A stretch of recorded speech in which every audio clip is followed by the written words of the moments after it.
સૌથી પહેલાં તો બધાને ગુડ મોર્નિંગ જય માતાજી મિત્રો. તો આપણે પટ્ટા ઝટકીને 4 થઈ ગયા છે. આ મિની બ્લોગમાં બધા મિત્રોનું હાર્દિક સ્વાગત છે. આપણી BMW સામે જ પડી છે. તો કારખાને નીકળી જાય ને કારખાને પહોંચી જાય ભેગો જ તે ભાઈ આ સામો જ ઊભો હતો.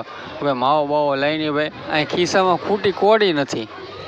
फिर से आ गए रे बाबा, इधर जहर खाने का पैसा नहीं है तो जा रे जा।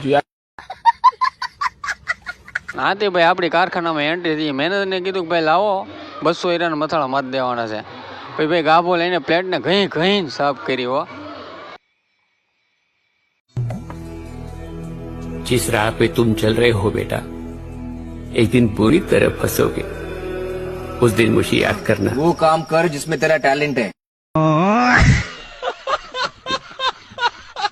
अभी मैं गाली नहीं दे सकता. अंकल ये कौन है? ये शबनम का आशिक है. शबनम ने इसे छोड़कर किसी और से शादी कर लिया. ये कौन है? ये वो है जिससे शबनम की शादी हुई. ये कौन है? मैंने इसे कहीं देखा है.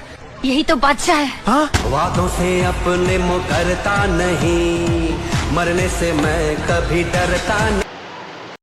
A villain, smile.